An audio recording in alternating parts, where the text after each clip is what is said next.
One is invited to the party, the other it's here for the Michelin inspector. Tiramisu. It has been done 1,000 ways, but today I'm taking it somewhere new. We're going to do two versions, both pistachio, both delicious, but with absolutely different personalities. Let's get going. Starting with Ladyfingers first. Slightly nutty, airy, fluffy. This will be the base, of course, for our tiramisu. I'll make a single batch and I'll pipe them in a different way later.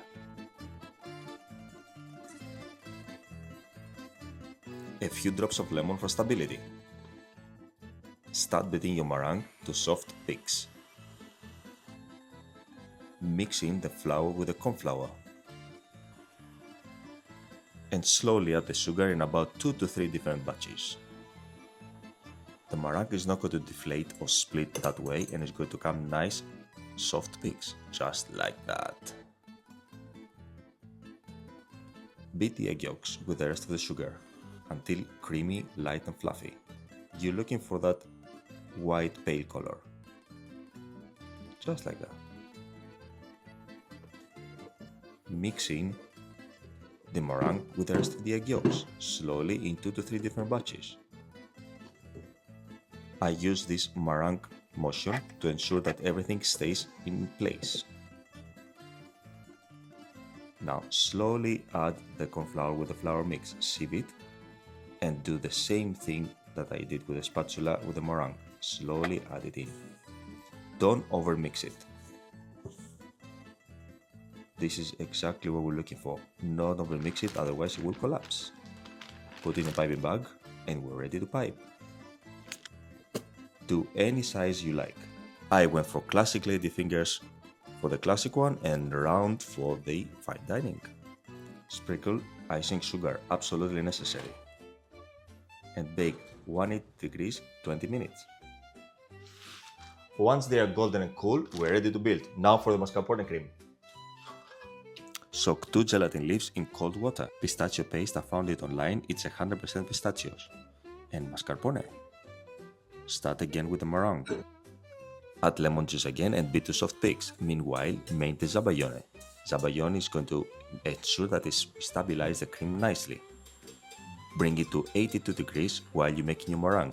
Once you have achieved the correct temperature, it's time for the gelatin leaves. And the pistachio paste, mixing, making sure that everything is nice and smooth.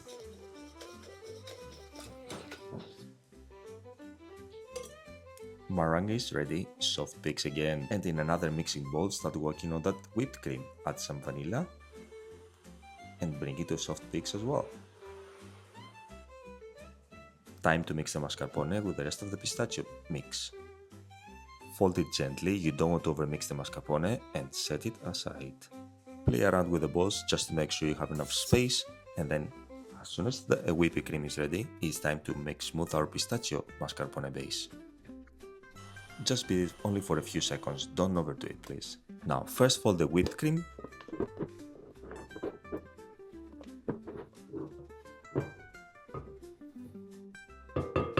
And then the meringue, slowly as well. This process is going to make it extremely airy.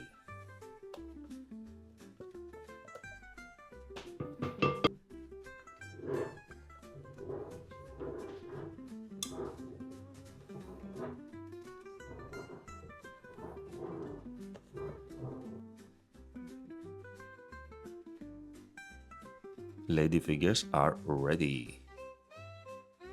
Brew a strong espresso. Espresso 2 parts and then rum. I have a 63% one Caribbean, strong proper stuff, so a bit of that and a bit of a spiced rum as well.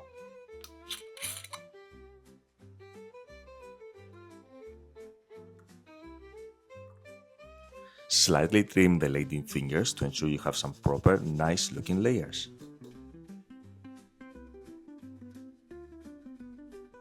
These Ladyfingers go well, of course, for tiramisu, but then if you have leftovers, then you can just use it for maybe trifle, maybe stick it in a chocolate mousse, or just plain with some coffee. They work great.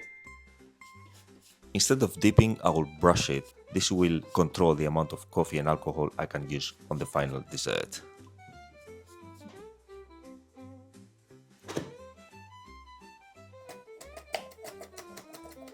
Same cream, same process, just different plating. We're going to start with the take to the party one. Layers, soft textures, and of course plenty of pistachio through fresh pistachio and pistachio cream, of course. A piping bag will give you a nice even layer. Then drop in that pistachios and ready for the second layer.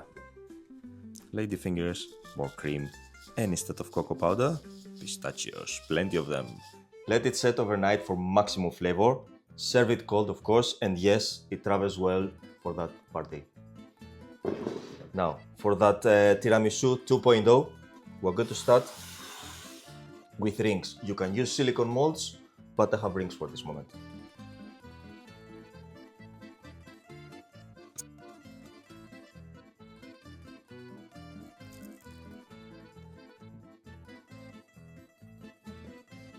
Fridge overnight, freezer overnight. Same ingredients, but we're going to dialing it in. We're going to make a proper crunchy base to give us this great balance and contrast the textures. Let's go. Pistachio, white chocolate and cornflakes. Put the cornflakes and the pistachios in a blender and blend to a not so fine paste. Meanwhile, melt the white chocolate and mix it in. That's a very nice and simple crunchy base. Now spread that paste in a greaseproof paper, top it with another and roll it to a thickness that you like. I went for about 3 mm. Cool it down for a few minutes in the fridge and cut it to your desired shape. Keep it in the fridge and it's time for the final part, mirror glaze. Water, sugar and glucose to a boil, then add your soaked gelatin leaves and immediately take it off the heat, then mix the white chocolate with the double cream and then everything all together. Now it's time to blend. Use a hand blender and keep it down at the bottom to ensure you have as less bubbles as possible. Now chop some pistachios on top and then add them mixed in. Look at that. Remove those rings and we're ready to glaze.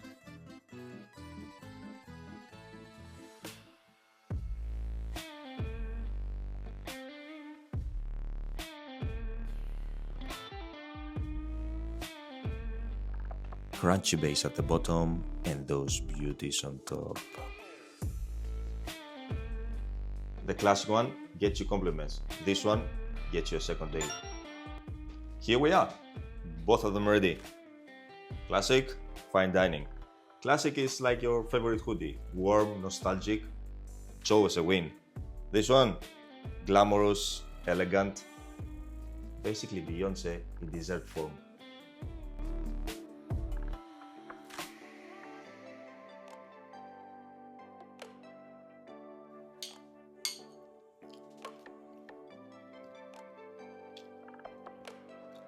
Simple, pistachio, perfect.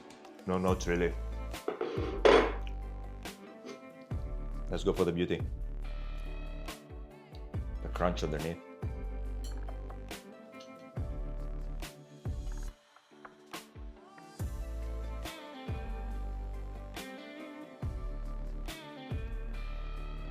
Yeah, cheese nose is amazing. Thank you for watching. If you love this dessert, please make sure you tag me, and I admire you if you manage to make both. See you in the next one.